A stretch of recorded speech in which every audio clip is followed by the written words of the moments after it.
Good evening. How are you? Welcome to Talking Pop Culture with Jake D, and I am joined this evening by Matt from Foul Ball Productions. How are you, Matt? I am very well, Jake. Thank you very much for having me, my friend. You betcha, man. You betcha. Glad you could make it this evening. We had a great stream on your channel last night talking about this same episode of The Expanse, and by God, we loved it so much, we're going to chat a little bit more. Here we are. Here we are chatting, buddy. There you go, man. Let's see who's here so far. We got just another red shirt. Hail, sir. Always good to have you here. Mary G, ma'am, how are you? Good to see you. Hello, madam. Good to see you. And Wysale, how are you? How are you? I'm gonna pronounce it that way, my friend, because it's kind of how it's spelled. What can you say? All right, so episode 6 of The Expanse. We were graced with it on our streaming services last night, and I have now watched it for a third time. Oh, nice. Way to go. Oh, God. I mean, I can't help it with this show, man. I can't help it. Right on, man. Oh, man.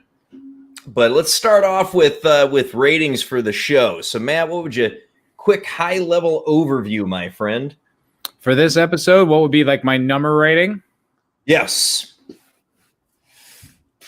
I mean, I give it like 9.5 out of 10. I don't ever give anything 10 out of 10 just because like nothing's perfect, you know? But 9.5 out of 10, man. It's I'm as satisfied with it as I think I could have been. Yeah. Yeah, I'm in the same neighborhood, man. I'm right at a 9 out of 10 on this one. Yeah. It was so good. And I think the biggest thing for me that I liked about it was that the title of the episode, Tribe, was kind of overall like a theme throughout what we saw. And they title their episodes really well. Like they always tie it in thematically. And I love that about that. I love that about the show. Yeah, absolutely, man. And it kicked off really, really well by giving me what I missed in episode 5, and that was Christian. Here you go. And Kamina, right? Yes. No, we had a little bit I think we had a little bit of Kamina in episode 5, now that I think about it. Yeah, we definitely got a lot more of her from this episode for sure. Yeah. And the opening with Avasarala getting rolled right back into the leadership of the UN was just it was a phenomenal performance. Because I mean, she's an amazing actor. She really is. We were singing her praises last night about how incredible that performance was. Yeah, I mean the shaking. I mean, it's a combination of fear, sadness, grief, apprehension for what's coming, and the she's reaching down trying to put her jewelry back on after getting asked to be a part of the Secretary of Transportation is now the acting Secretary General, and he wants her in his cabinet, which makes good sense. So there was something that he was saying about how he got into it essentially because the guy that was in his district doing whatever wasn't very good, and that's why he got into politics. Yeah, I think that to me indicates that he's going to be deferring to her a lot, that she's going to be a very powerful influence in this new cabinet. Oh, unquestionably, man. She's definitely going to be the man behind the curtain, so to speak, in the new government that's getting set up, which is perfect for her.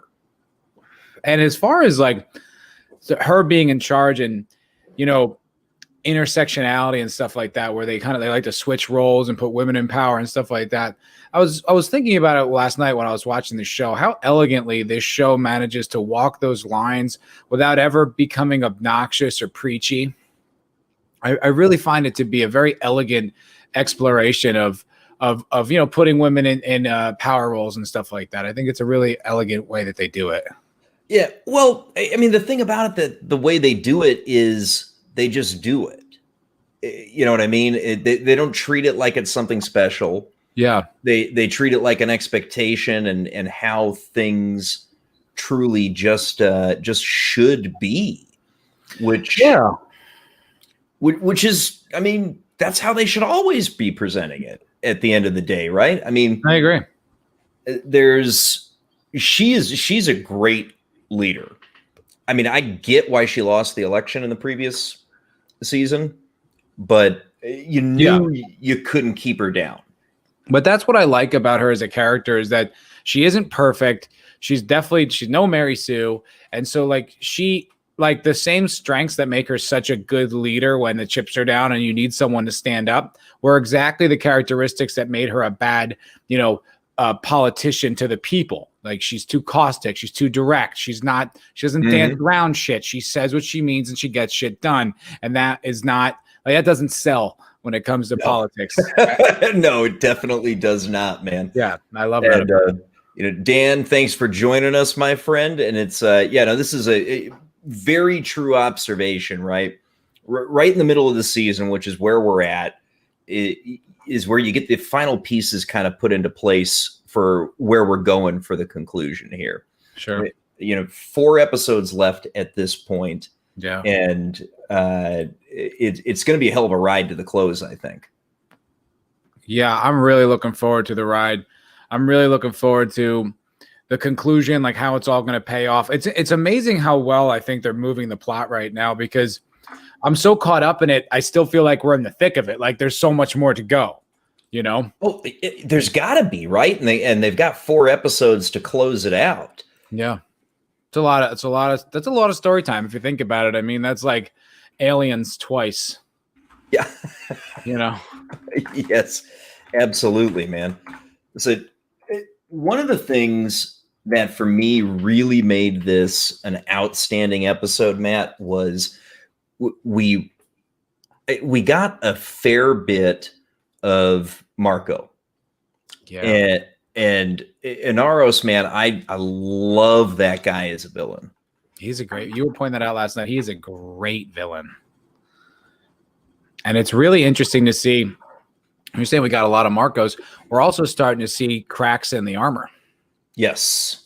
We're starting to see his weak points. We're starting to see, like, the way it was very telling when his, like, the woman who ends up going on Kamina's ship, I don't know her name, the black actress, when she says to Marco, like, would you really have spaced her or whatever? And he goes, what do you think? It was so vulnerable and human.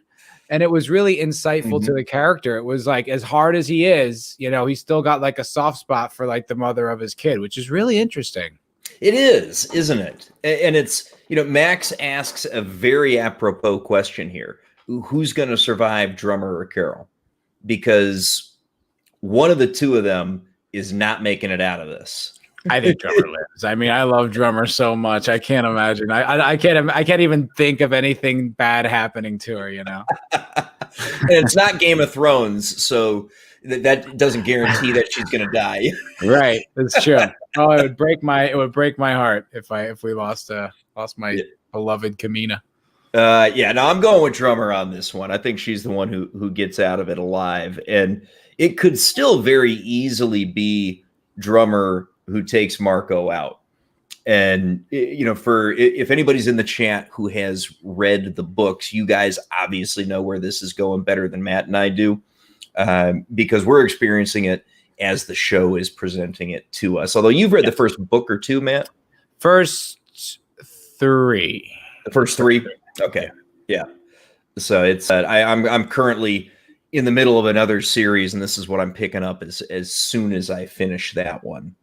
It's interesting. It's such a good adaptation that you get differences from the books, but the show is a really great representation of the story. Yeah. Yeah. So Dan makes I've heard this, that they're really kind of bringing multiple characters into Drummer's story. Yeah. Like that guy Bull in the book did a lot of what Drummer has done on the show. And in fact, you get a lot of point of view from Bull in the book. And he's kind of like this outside agent that ends up going into Tycho and stuff like that. So it's his storyline's different, and they fold it all into Drummer. I can't speak on how other people feel about it, but I enjoy what they did with Drummer.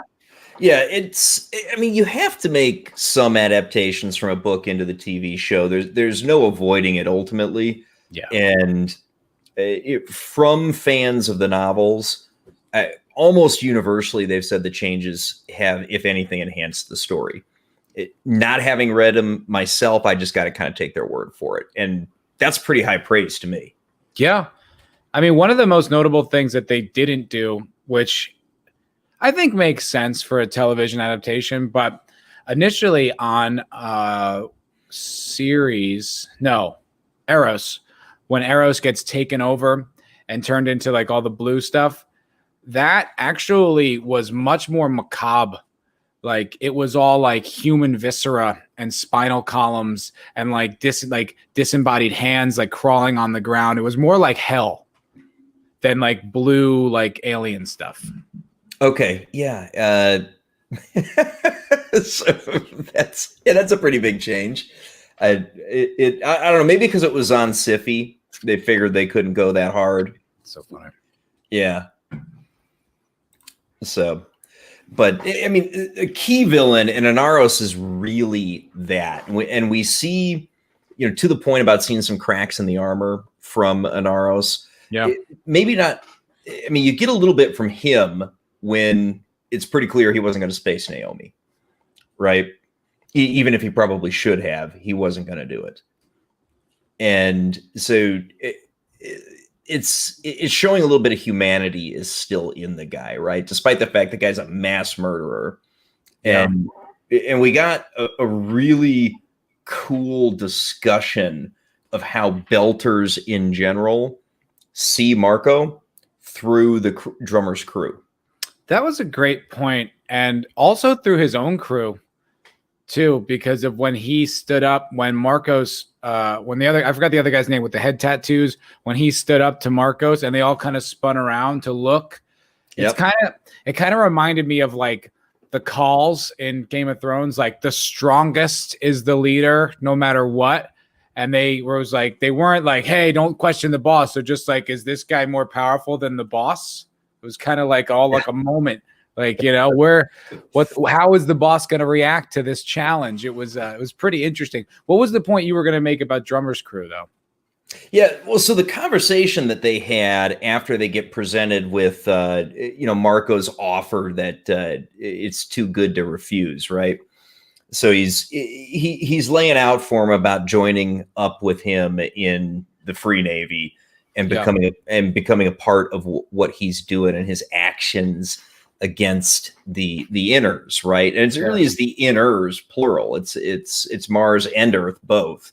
I mean, he's buying all of his weapons off of the surplus from Mars because the place is collapsing. And I like that, by the way, sorry not to cut you off, but I really like that he's got the most powerful ships, because that makes him so intimidating and such a real threat. It's kind of like when Harry Potter got like the Nimbus 2000 and the Firebolt. Like getting the coolest equipment is like makes it that much more exciting. Yeah, and so they're all discussing what to do, and there's a wide range of opinion. And I think the point of that was to show us kind of the divided points of view of the belt itself. And I love how well, they illustrate that so well. Yeah, it was effective as hell. It was. And it was interesting. And I loved how they walked us through the only conclusion they could make. Because when we broke it down yesterday, you're like, yeah, what the hell else could they really have done? Yeah. And what A-Dubs is saying here is that, the guy is saying there was no choice because he figured he's dead if they don't join up. And he's right, but I mean, it was effective by making the crew think they had a choice, knowing for sure they're only going to go to one conclusion, right? And we were saying too, I mean, what happens if they do decide to be like, and Marcos lets them go and they're like, we're independent, we're good. Then they're just going to most likely get squeezed by either Earth, Mars, the belt, or like just being in the middle with none of them. Like they're very vulnerable in that situation. Yeah. I mean, if Inaros even lets him go, which I'm not convinced he would have. Yeah. And that's a huge if. That's a big ass if. Yeah. Even if he did, I mean, they're really fucked because like we were talking, they're going to get caught in the crossfire of what's going on if they're not on a side. Forgot I was muted. Yeah, totally. Yeah. Wasn't sure if that was me or you there, brother. No, I just wanted to open so I could interact with the chat, and I didn't want to. If the audio was on, I didn't want an echo. Yeah, and A-Dubs points out something, and it's a fair observation about the physical differences that we don't see maybe as much as we should have, and that's one of those things that I think it comes from starting on the Siffy network, where they didn't have the kind of budget to pull off CGIing all the belters, because you'd have to do it to all of them. That would be such a tremendous expense and a production hurdle that would be gigantic. I mean, it's all the stuff that they went through on Lord of the Rings to make like Gimli look like but you'd be doing that for 6 to however many years, 10 episodes a season. I mean, it would almost most likely end up looking foolish and wouldn't really have the effect you would want, because everyone on set would have to be wearing green screens and they'd have to have like this thing up head and you'd have to be looking at their head. I mean, it's possible, but I think it's one of those sacrifices that this is an adaptation and we just kind of have to accept that, yes, we understand belters would be taller. That makes sense. Same with the Martians, but it is what it is, and we just have to live with it. Yeah, I mean, the challenge of doing that in a show like this over season after season after season, I mean, it's just it's too big of a hurdle. I mean, I can forgive that, right? Me too. And it's interesting, if you go back and watch the pilot, you could tell they were toying with it, because the prostitute that Havelock goes to see is really tall and skinny. And the guy that Avasarala tortures is really tall and skinny. So you could tell that they were thinking about it. They were testing the waters. And I think they ultimately made a production decision that we just have to, this is one of those things we just have to sacrifice, because it's, we are relatively limited. Yeah, I mean, you got to forgive him that. God, you say him yeah. Oh, that wasn't bad, man. That was a decent beltalado you did there. Thanks, man. I love that accent. That's one of those. I've said that in a bunch of my videos where I finally understand like people who speak Klingon. Like I want to learn the Belta language. Yeah, we'll get you it. We'll get you the Hooked on Phonics version to learn the Rosetta Stone. Rosetta Stone for you. That's great. That's funny. It's got like different dialects from different star systems. Yeah, and that's definitely one point of view, Elvis. Marcos maybe would not shoot them, and they fear that the inners would, and that the Free Navy could protect them. Absolutely, that was a prominent point of view in that discussion. And no question about it. And it was the other point that Marcos managed to get all the other tribes on board. That was a big deal. So there really wasn't anywhere else they could run to. And now that Fred Johnson's dead on Tycho, what even is Tycho right now? So Kamina's typical home is gone. And they're kind of in a really tight spot, Yeah, I mean, I would have made the same choice as her. I mean, I don't see how you could come to a different conclusion. Just like they talked about when the crew met up. I do 100% think it's reluctant, and she's going to betray Marco at some point. Oh, yeah, absolutely. Because that's my girl.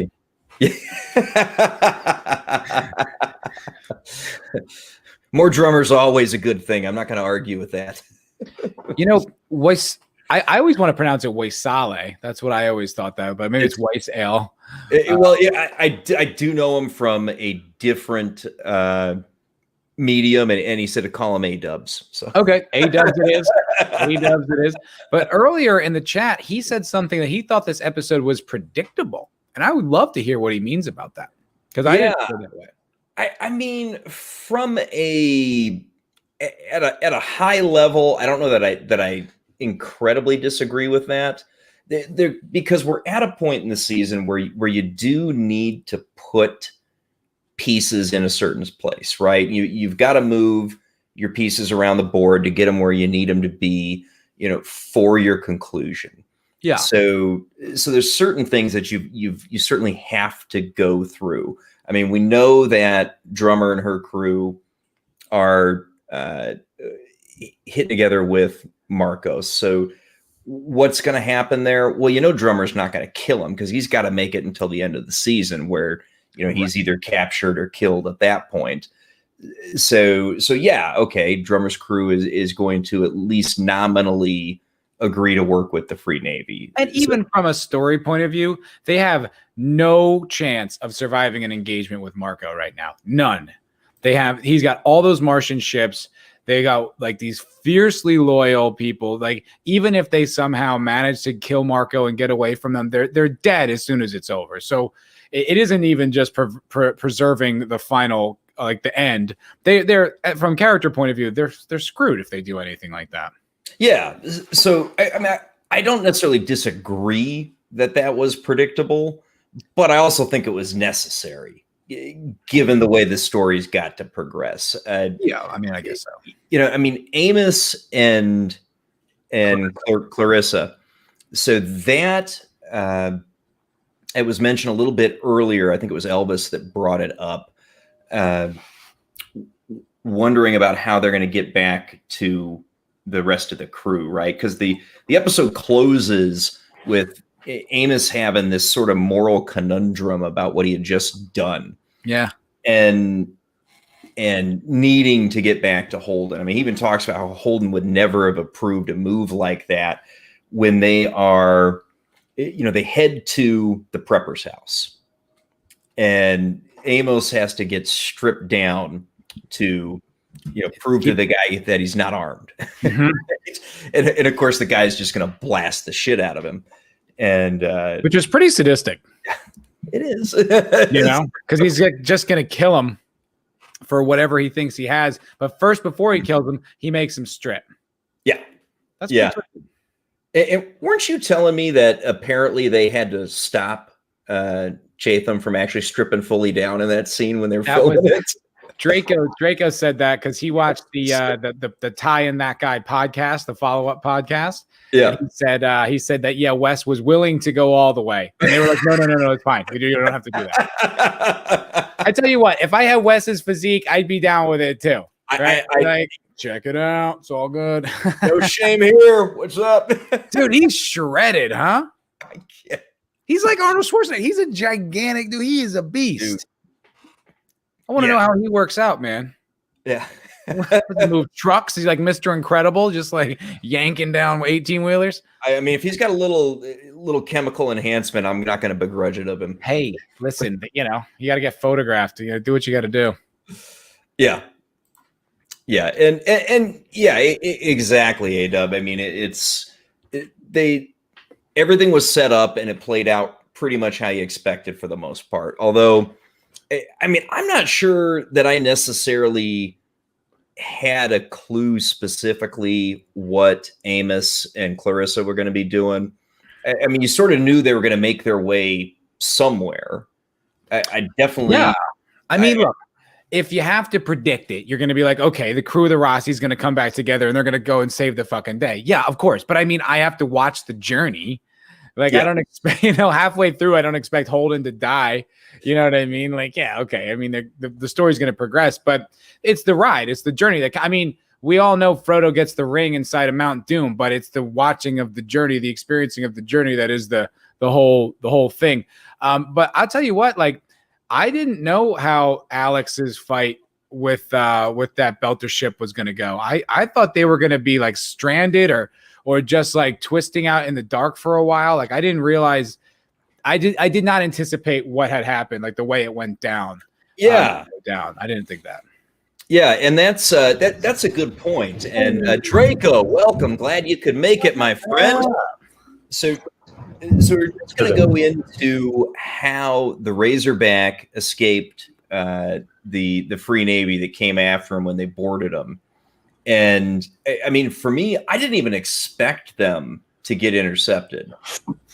I figured they were just going to be out on a ballistic trajectory and, some way, somehow, because you knew the Roci was going to get off of Tycho in this episode. So, I mean, my expectation was the Roci was going to locate him. That's what I thought too. They weren't going to be completely ballistic forever, but the problem was how long it takes between the restart of their engine after dropping their core plasma, and anyone with enough engine ability to travel the inner solar system with an Epstein drive would be able to catch up with them eventually. Yes. Yeah, and I mean, I guess my expectation was that they were, at least the Free Navy would have probably assumed that they got him with that explosion. That was my assumption too. I assumed that what happened was they assumed that they got him, and then they were just going to move on. And then there was going to be a rescue mission that they were going to be like, help us, where, ping somebody, and someone was going to catch him. I didn't think that they were going to be able to power back up, and that they were going to just wipe out those belters. I didn't see any of that coming. Yeah, no, I didn't either, man. And that was a really cool scene with how they dealt with getting boarded. It was so badass. That was so fucking badass. Anytime. Aren't we all glad Bobbie knows how to pack her gear? Yes. I love it. Every time she's in that power armor and that little minigun gets going, man, I love it. It's good, man. That is a woman who is very familiar with her ordnance. Yeah.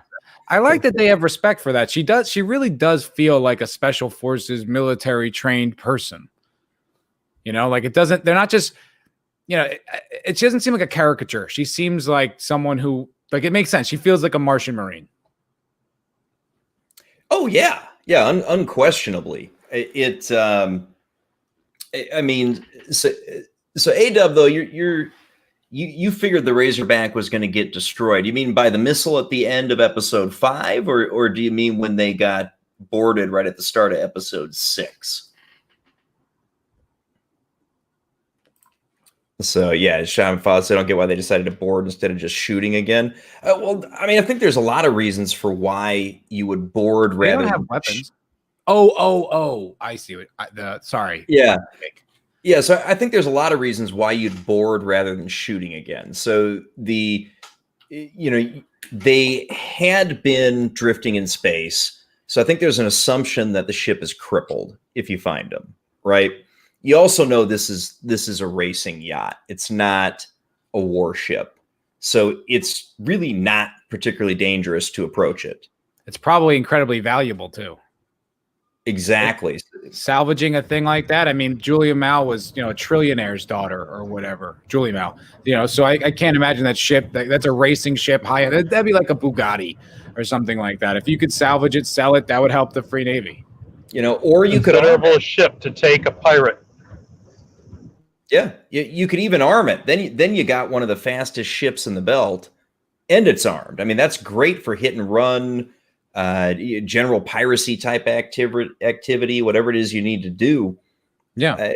So yeah, no, I mean, I see why they'd go after boarding the ship. They want to capture it. Yeah, I mean, a lot of the belters are pirates. I mean, that's what they do. They disable ships and board them and steal their shit. I mean, that's a lot of what those guys do. Yeah. If you would want to throw up any red flag with this pirate who's opening the door the first way, I would almost say you would assume that anyone on board would be at least armed with handguns, with small artillery, something that could be carried by individuals on the boat. And the guy who's up front, who has to open the door, if he doesn't have a way to wedge open the door without putting him right in the way of it, that's a little bit off for a pirate, because you would want to be the first one up front while you are jimmying the door while standing in front of the opening you're creating. But other than that, I don't have that much of a problem. I also don't know if they anticipated Bobbie Draper being in there with her, the minigun. That is completely that's just the point. You cannot know that you are going to have a fully suited Martian Marine standing on the opposite side of the airlock. Armor piercing military grade hardware. That's not something you're that's the last thing you're going to expect from a yacht that has no weapons on it. I mean, I don't know what kind of armor they were wearing, but I feel like standard Martian armor has is relatively ballistically armored, like it can deflect small arms fire. So it might not even have been that big of a risk for him to have done that. I didn't. Are you talking about armor on the Martians? No, I mean, like armor on the OP. Like whatever, armor on the OPA. Like what? No, whatever suits they were wearing. Yeah, like because the Free Navy's got all that Martian armor. So is that what they were wearing? It looked like they were a belter. Yeah, it looked like they were standard. That they just had environmental suits for the space suits. Mm-hmm. Well, then that is pretty stupid. But even so, it's a reasonable mistake, I think. I do too. I mean, there's no reason to expect Martian-powered armor. And realistically, I mean, Max kind of nailed it to an extent, though, here. So even belters have red shirts. And you just met one. Indeed. So, yeah, I mean, they were just wearing, I thought they were in pretty relatively standard vac suits. I mean, they might have been moderately armored, but it certainly was nothing like the power armor. No, not at all. And, so you've got some risk boarding the ship, but if you've got just a typical vac suit and a sidearm, which is what you realistically are going to expect when you're boarding a ship like that, Think back to Ashford taking that OPA Free Navy crew when he went on board with at the end of last season. Mm-hmm. He just went on there with vac suits and their sidearms, and he lost one right away, and then he gets one back, and he uses one of his own. He uses one of his own mate's bodies for the shield capability of a dead body. Mm-hmm. Yep. And Elvis's point is very well made as well. Yeah. A civilian racing two-seater, they probably didn't expect guns. It's totally reasonable that they didn't.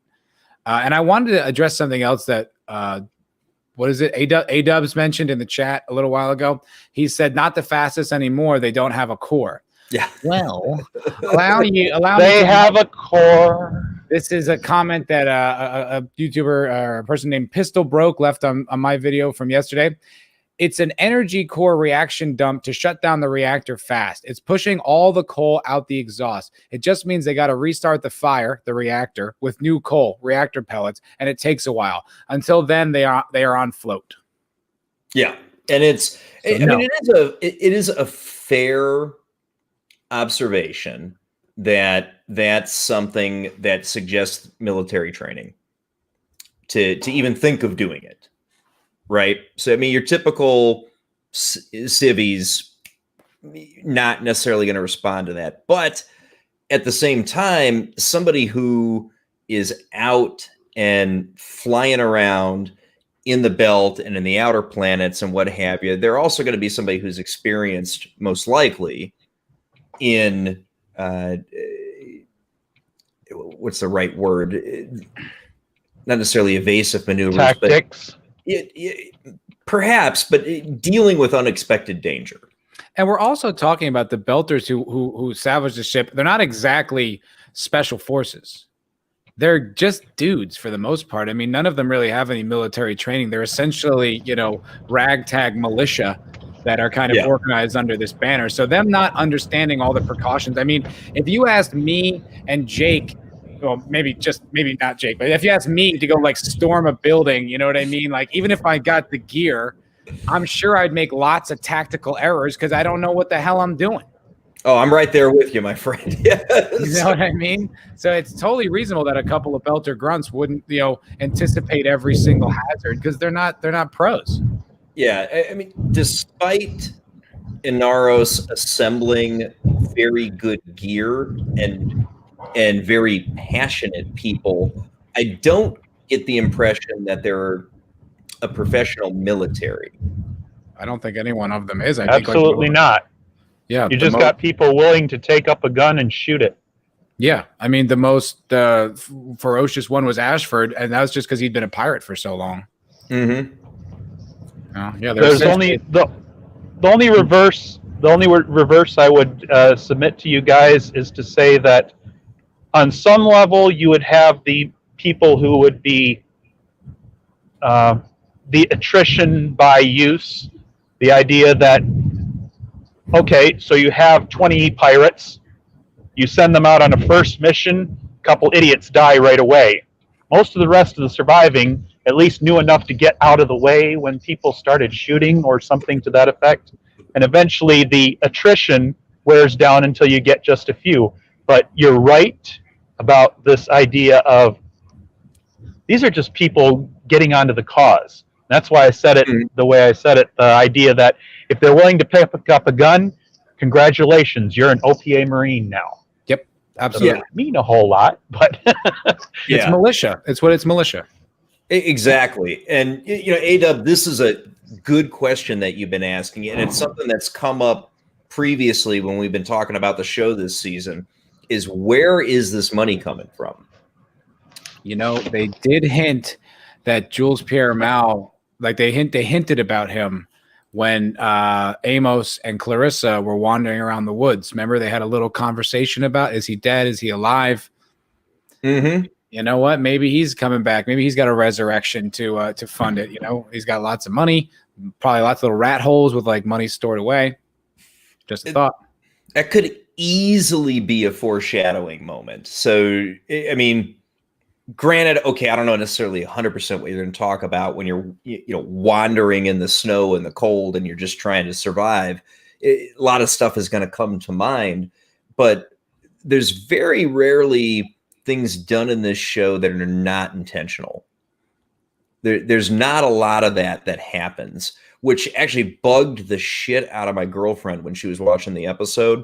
The body that they got the boots and the jacket from. Yeah. It bugged the shit out of her that there was a dead body in the middle of the woods.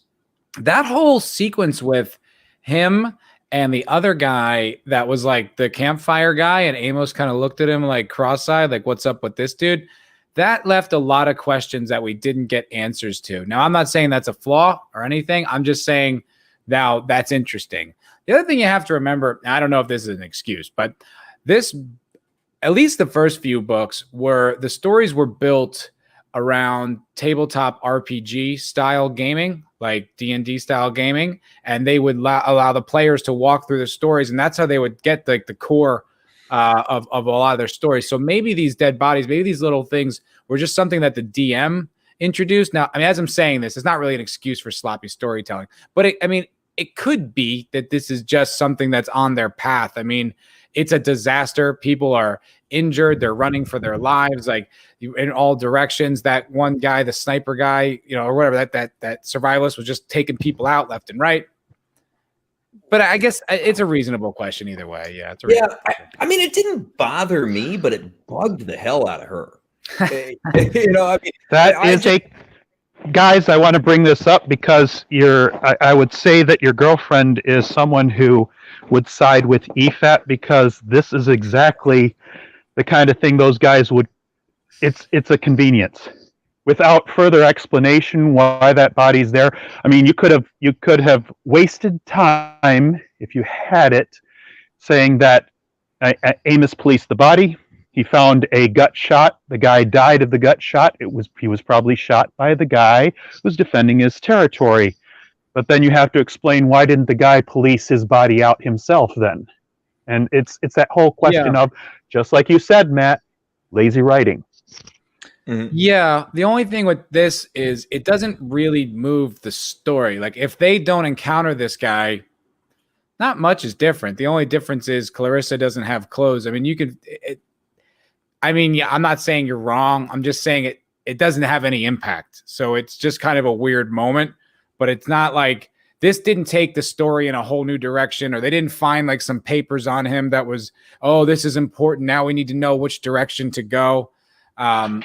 I mean, it might have just been world building for the chaos that's around this area. I'd rather appreciated why he died if this was world building, because that at least would have pointed to the same thing as the campfire guy. The campfire guy brings up to Amos the threat of, well, can I trust him? I've known too many guys in the past that would hunt me down and shoot me and take my stuff, so I'm going to watch out for him. He's playing the safe part, but But of course, I'm losing my train of thought. Go ahead. Yeah, I well, see of what course, you're getting at, though. Amos was worried about that because that was exactly what he was planning to do to Prepper Guy. Right. So Mhm. It would make more sense if it was something like, you know how in Game of Thrones there's like the King's Road, there's like that one road or like one of the major roads that people would encounter things on. It does seem like both of these encounters are literally just in the middle of the woods. So it's kind of like, why are they here? It does kind of make sense. It didn't bug me, and it still doesn't, but I can see why it would stand out to someone. yeah, I mean, Campfire Guy didn't bug me because you can see, okay, he's got the campfire set up, so you can tell that there's somebody else out there. There's certainly people moving, and the guy even said specifically he was heading for that UN relief camp. So he was simply a guy going his own way, just like the people. If you notice in the first scene with them, as they're avoiding the UN relief point, there's plenty of people just walking out of the woods, escaping everywhere where they're running away from. Well, eventually you got to be in between. If you're in between, you might be well prepared or not. This guy was reasonably well prepared enough to have materials to create a fire. He had drink and food that he carried with him, and he had a point where he was going. This was just where he bedded down for the night. Yeah, and we're also forgetting that this is the future. This is 200 years in the future. Earth has like 40 billion or 50 billion people on it or whatever the hell it is. This is the conservancy zone. It's essentially like a preserve. You know, but probably everywhere around it is just like infinite town and city and populated. We don't even know how big this area is. It could be just, you know, maybe a few hundred yards that way, the other side of town. You know, so it's the people walking through and coming through that doesn't seem that far-fetched to me. Yeah, I mean, it's gonna be a little bigger than that, right? Because they're walking for some, I mean, to be fair, unspecified amount of time, but judging by their condition, it appears to have at least been hours, if not a day or two. Sure, yeah. Foot speed over broken ground, 2 to 4 miles per hour, maybe a little bit slower because they keep stopping because of Clarissa, and the sphere gets smaller. You sound like Tommy Lee Jones in The Fugitive.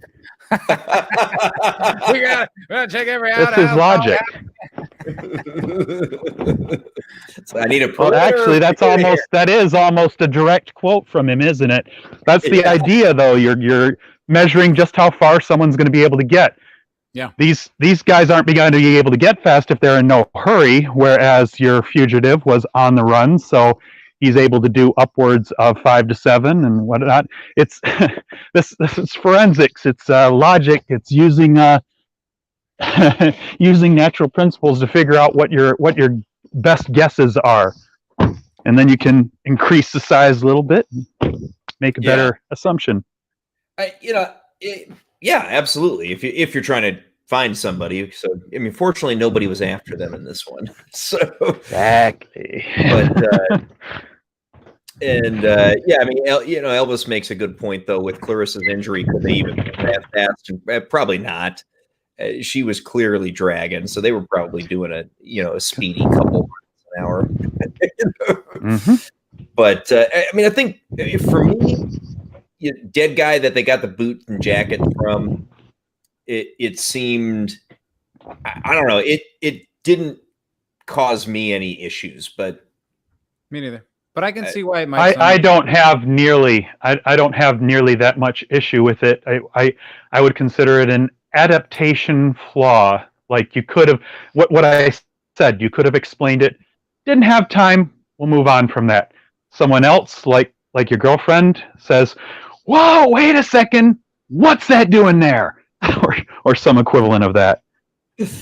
Yeah, I mean, the dead body really bugged her about how it got there. I mean, big time. It really bothered her. And the reason it bothered her goes back to something that I said 5 minutes ago.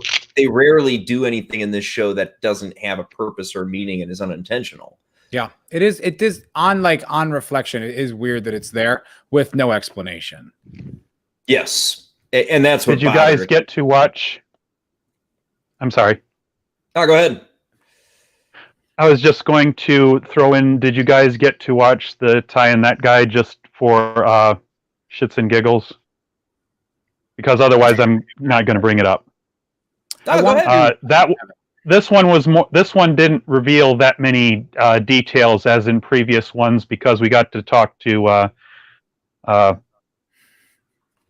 the drummer and Keon, and it was far more of an actor's thing, talking about the filming and production of it, and a little bit less of the point. So they didn't actually bring up anything like the guy they found, or at least they didn't bring up any further details. I just wanted to mention that.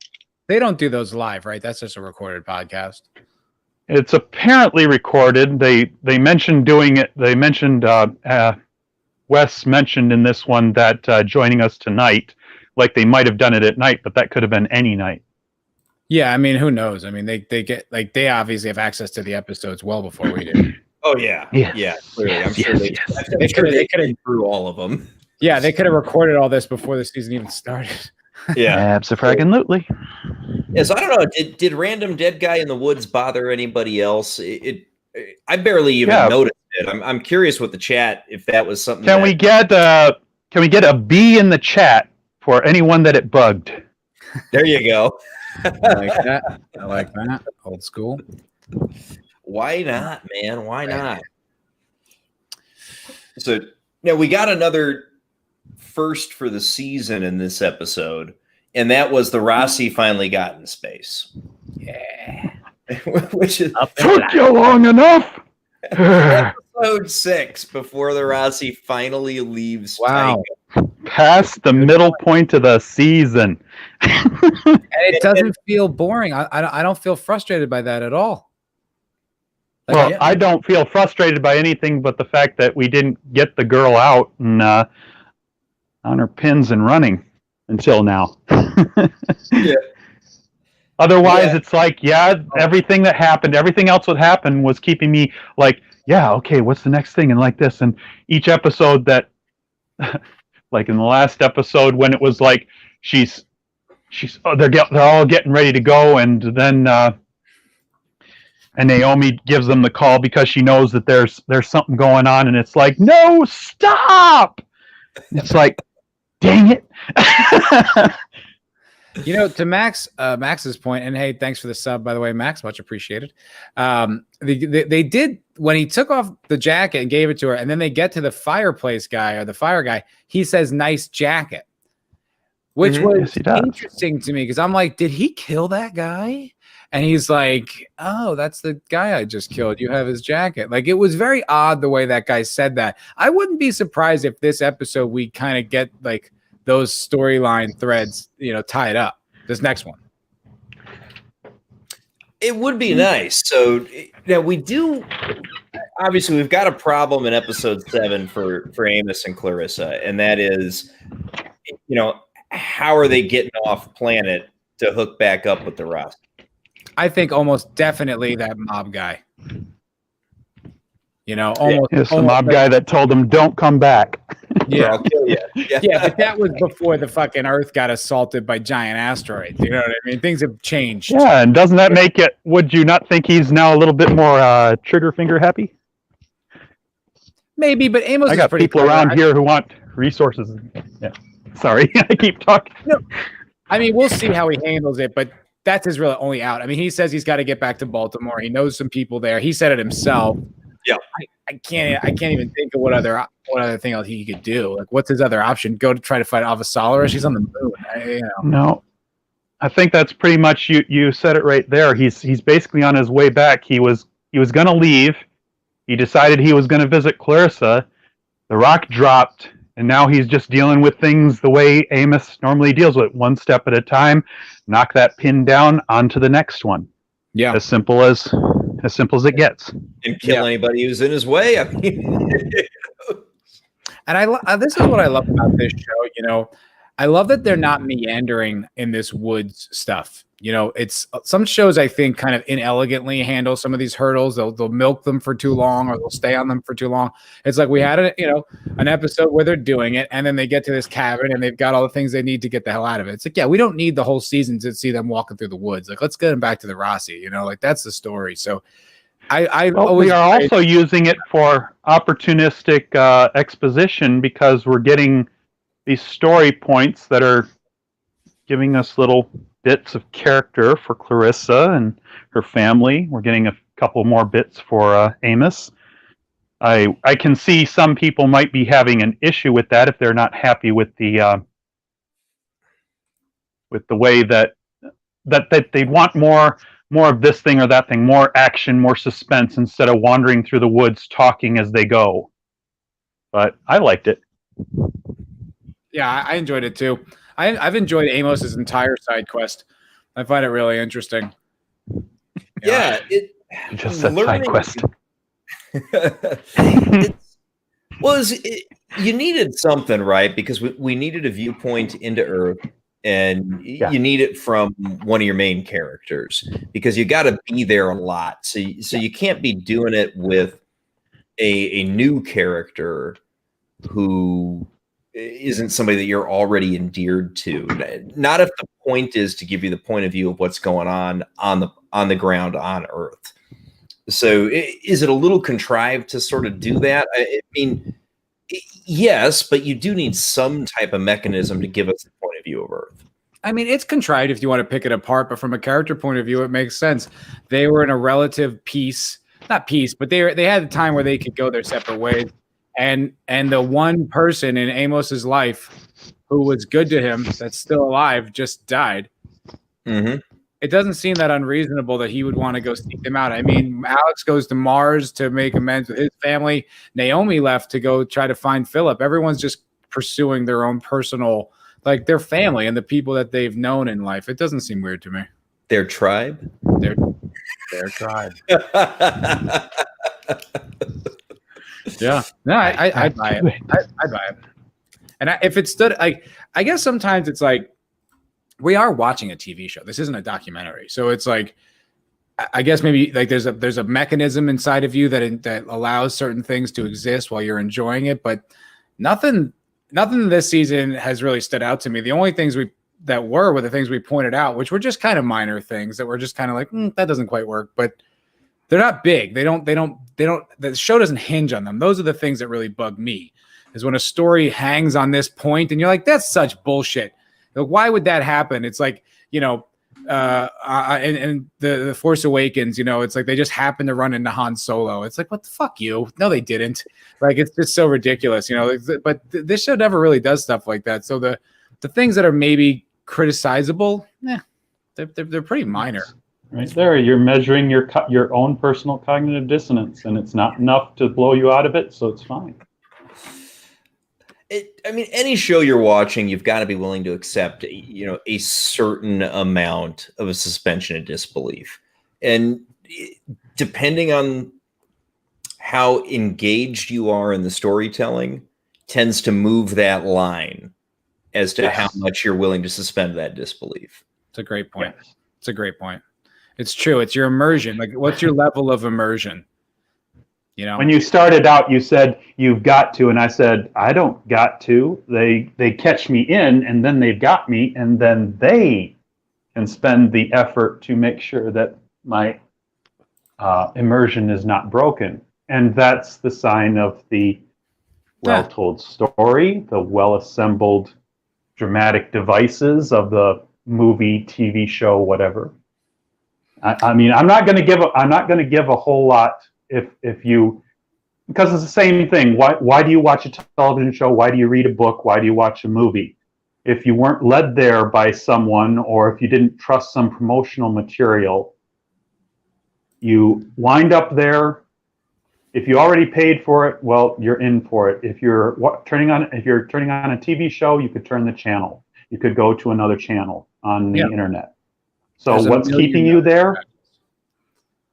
They're spending their effort to engage you and then keep you engaged. And what we are giving them is the idea that all you need to do is keep us engaged, which you stay away from devices of the current era, and you just tell a good story, and you spend the effort to not break us out of it. I mean, That's what we're all aiming at here is just keep us involved in the story, tell the story, make us believe in these, make us want these characters to succeed or the bad guys to fail. Yeah, I mean, if you think about, say, another really big, and for most of its run, a quality TV show, Game of Thrones, right? There's a hell of a lot of suspension of disbelief going on in Game of Thrones. I mean, you're literally believing in magic and dragons and, all kinds of shit. And you've got to be willing to accept that. In order to accept it, you need a good story. And that's no different in any genre, whether it's science fiction, whether it's fantasy, whether it's... It could be romance. I mean, if it's two people, you're like, I don't believe these two people are together. It's like whatever the parameters of what the story is, they have to be plausible. Episode 2. And that's what The Expanse generally does really, really well. So we got into a bit of a discussion about whether or not Philip is breaking away from Marco some. And I think we got a few interesting points this episode on seeing that development. And we were talking, I think, when we were going through episode 4 together a couple weeks back about, Philip may very well be getting set up to betray Marco. Mm-hmm. And so, I mean, what did you see anything in this episode that makes you think that is or is not happening, Matt? Yeah, absolutely. I mean, the whole conversation that that Philip has with Naomi, his frustration with her, but then her pleading with him about that one day, the conscience of what you did will come in on you, and she's just trying to relay that to him, and how he starts off all combative and aggressive with him, and then by the end he goes back and sits in the cell with her. I think that's how that story ends, if I'm not mistaken, or there's some kind of communication there, back and forth, and it seems like he's softening, right? It seems like he is getting exposed to a new point of view that isn't just Marcos's worldview, and is becoming a little more. He's growing, it's like a lot. I can count for myself, I had whatever political point of view I had in high school, and then you grow and you get a little more worldview, and you change and you grow, and you get new information and new points of view, and you can change how you think. And I think that's what Philip's going through right now. And my prediction is that he will be a linchpin of how Marcos goes down. That's my prediction. Yeah, absolutely. It'd be poetic, wouldn't it? Yeah, it would be. It would be. I think I said that early on.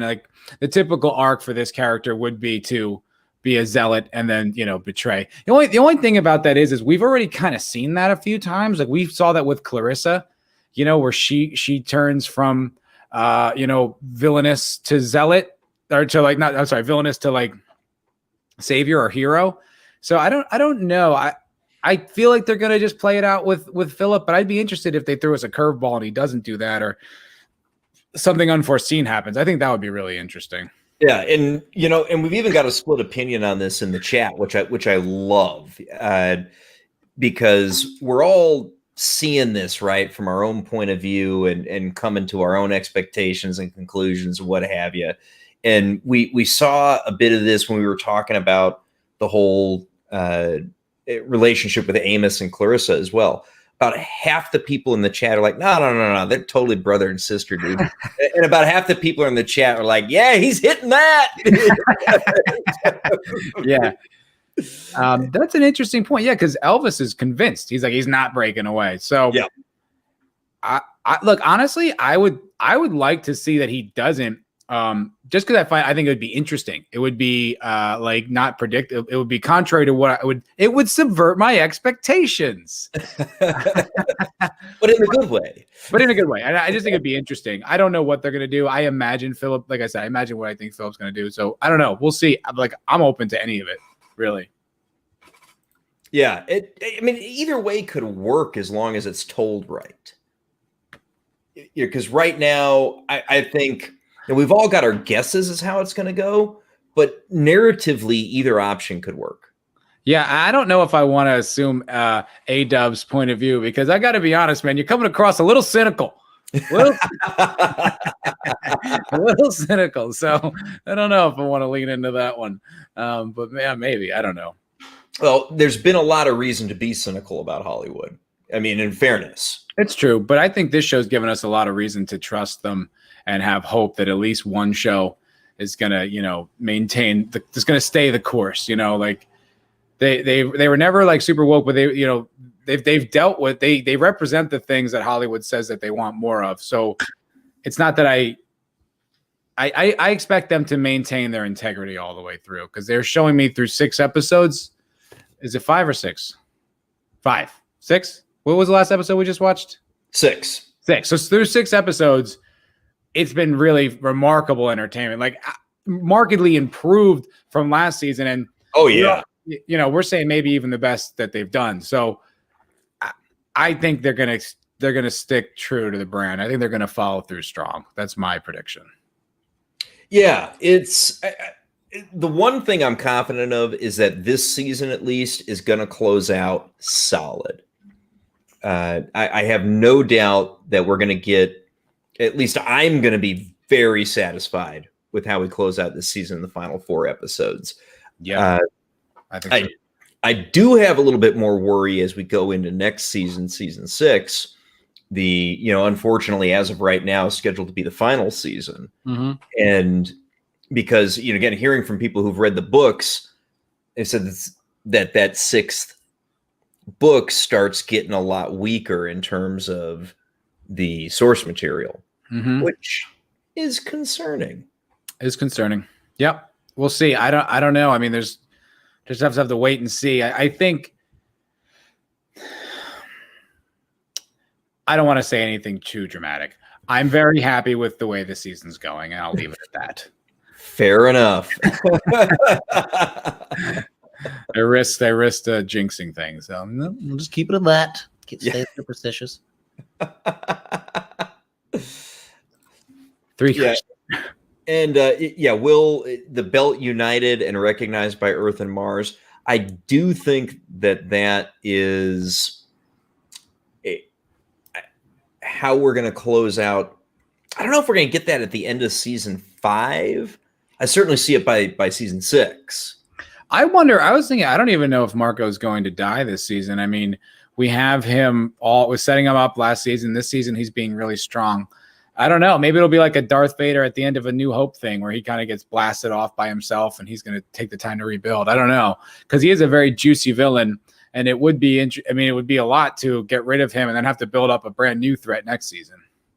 Yeah, and I mean, I know the people who've read the books obviously know whether we got a new threat next season or not. I mean, you could stretch out the Inaros thing, but I don't know. It feels like a singular novel or season type villain to me. 100%. And I really, it's refreshing with this show to see such a straight line, to see like, this is the villain. We need to defeat him. You know what I mean? Like, this is how, like, A to B, which is this show doesn't do that. I mean, this show is so expansive. But it is like, it goes in so many different directions and deals with so many different threats that it's never been just a straight line like that. So it is really nice to see it in this one.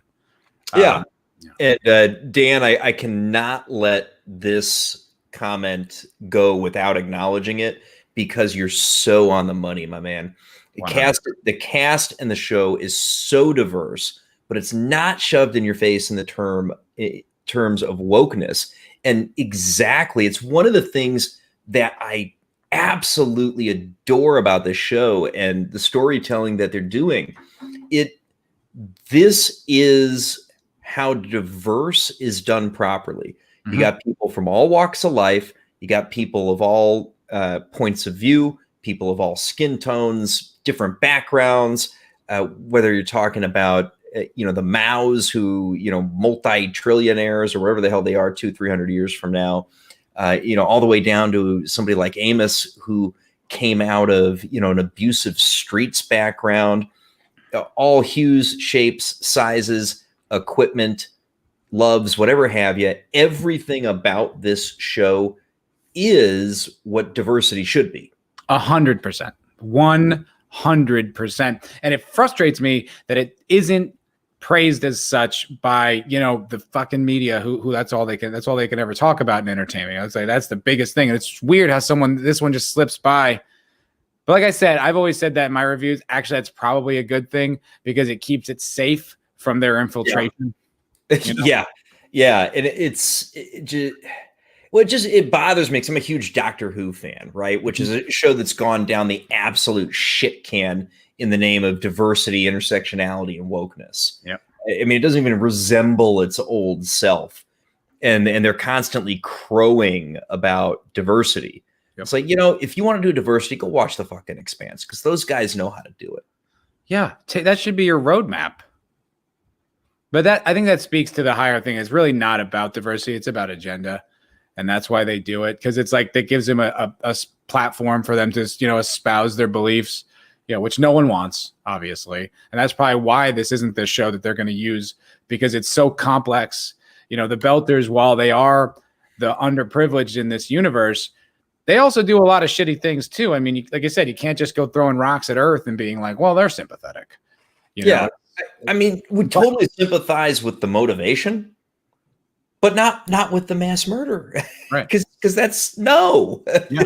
It's probably the same reason they didn't like The Wire, because it's not a straight line. It doesn't just tell the audience how to think and feel. Mm-hmm. It kind of allows you to make up your own mind, which is, well, that's not propaganda. We don't want that. Yeah. And I love that we've got a varying array of opinions in the chat about whether Marco survives this season or not too. It's totally divided. Marco is an amazing villain and I would love to see him drag out. I just don't think that that's the way that they're going. Mm-hmm. I agree that like the level of villain that he is as an antagonist is somebody you could play out for longer than a season. Sure. I like Dan's point of view too here. I like that. Assuming it has to do with destroyed the builders. Something that reminds me of something that Holden said to Fred Johnson in like episode 1 or 2, where he goes, when he would go through the ring gates, there was like some entity or something like that in the gates that like they were pissing off or something like that. I think he's right. To know about that. Yeah. So I'd be surprised if that never came up, Yes. Yes. And it needs to, right? Because that's a hell of a, I hate to say it, but it's a hell of a mystery, right? Dude, I need to know. That's my only criticism with the direction they've taken the story in is just that, wait, we have aliens and like hundreds of exoplanets. Like, what about all that stuff? I know. We can't ignore it, for God's sake. Mm-hmm. Is Naomi Japanese? No, I think what A-Dubs is calling out in the books is that Kamal was Japanese and African was Naomi. Oh. Yeah. No, he's always Indian. He's Indian in the books. Is he? I haven't opened them yet, so I can't speak to it. I'm 99% sure he's Indian in the books because they talk about the I always forget where on Mars they settled, but it was like some crater, some valley, the Mariner Valley. Bam, nailed it. I got what he said. Japanese, African, Nagata. Yeah, that's probably true. You're probably right about that. Yeah, I didn't. No, but I see what you're saying. But no, the Mariner Valley was settled by Chinese, Indian, and people from Dallas. Yeah. And that's why they're cowboys, but they're like from the Far East too. So I was like, I love that. Yeah.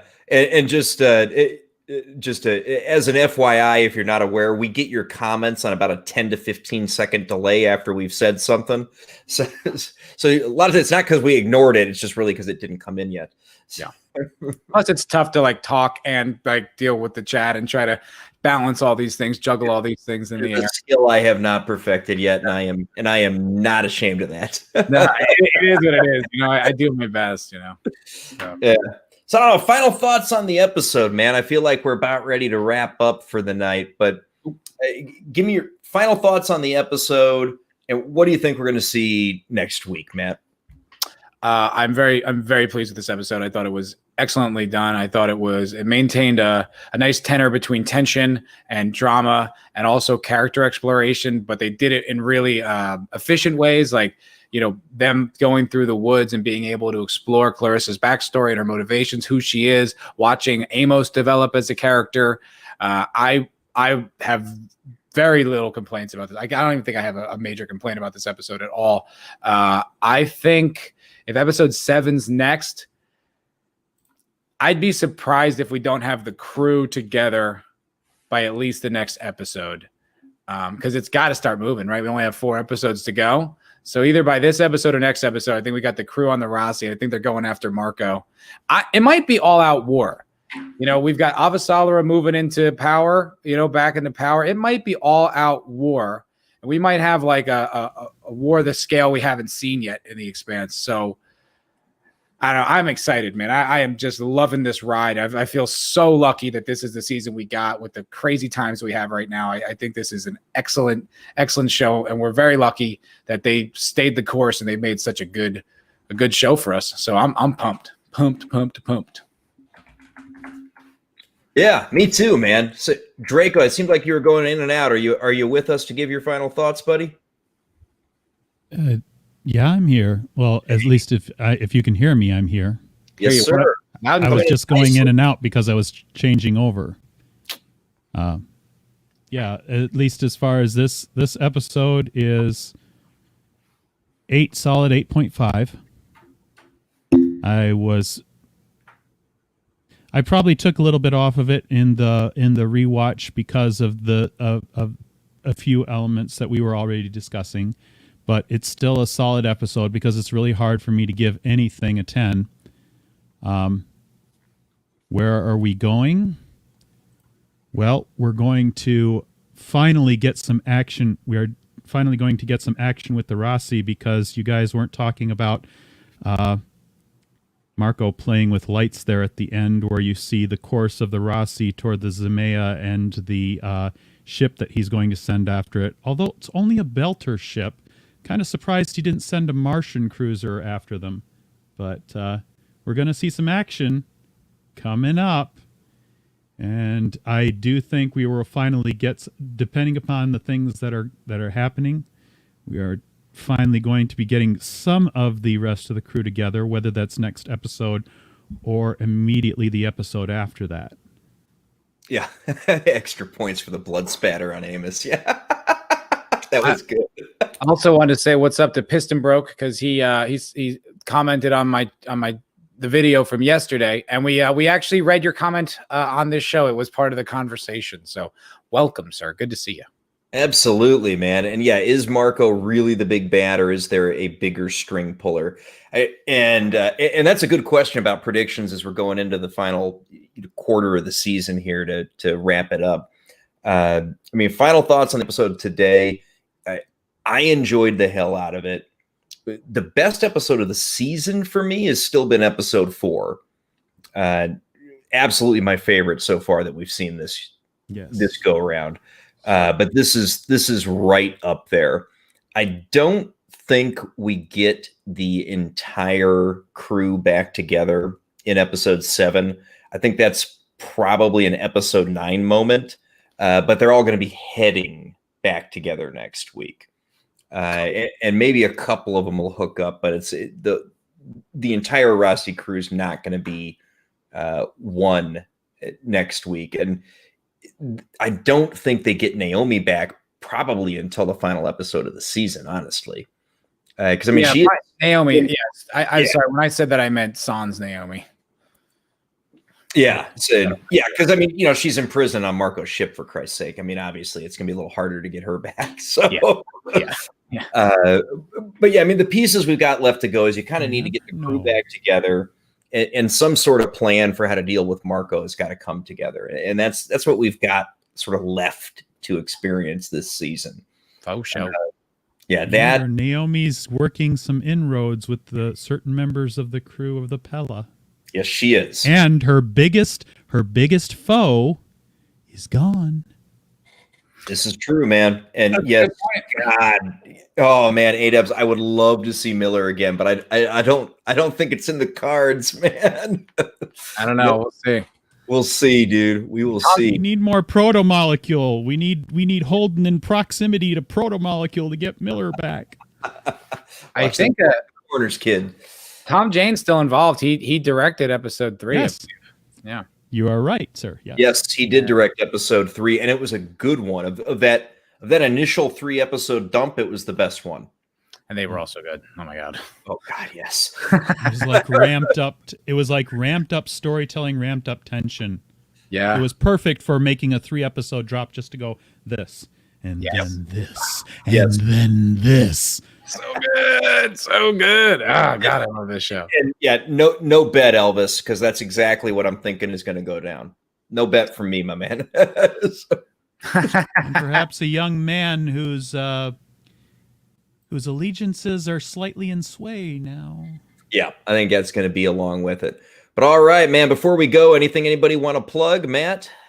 Yeah, check me out. Foulball Productions is my channel. Right now talking mostly the Expanse. I talk a little other stuff. I put out my podcast last week, the MF for episode 3. Where I talked about my thoughts on cyberpunk and the documentary No Safe Spaces, a state of comedy, independent content, stuff like that. So I'm always putting out stuff like that. If that's what you're interested in, give me a sub. There you go, man. There you go. Draco, final thoughts? Anything you want to plug? I can't sub to you guys anymore. I already am. Check out both of these guys. Sub to them if you haven't.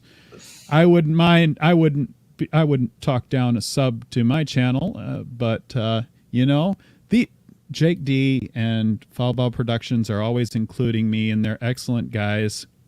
Especially when I start to talk over them, they're far too egalitarian.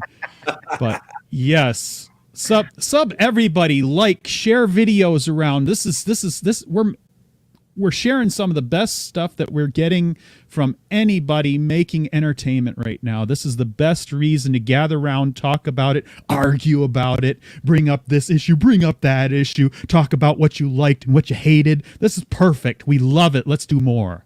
Yeah. And thank you so much for hanging out with us. You could be anywhere else in the world, but you're hanging out with us. So thank you very much. There you go, man. And thank you to everybody in the chat, because you guys are really one of the things that make these streams so damn fun. It's so fun. Without you guys, it'd just be 3 assholes spouting off at each other, Pretty much. Getting the interaction. Who wants to watch that? Somebody, I'm sure. But again, thank you for coming in. I will be going live tomorrow night to review the horribly crashing and burning CBS All Access version of The Stand. Get it. I'm watching it so y'all don't have to, man. I'm interested in what's keeping you on it, because it just gets more meh and more meh. And more meh. Because by God, I said I would do it. That's what keeps me on it. Man of his word. And of course, Howling About Entertainment on Sunday evenings at 5:15 Central Time right here on this channel. These two gentlemen are frequent guests on that show, where we just sort of talk about what's happened in entertainment over the course of every week. Here. Thanks, Rotten. All right. I got no place else to go. All right, everybody have a good evening. Thank you for tuning in. We'll catch you on the next video. Thanks, guys.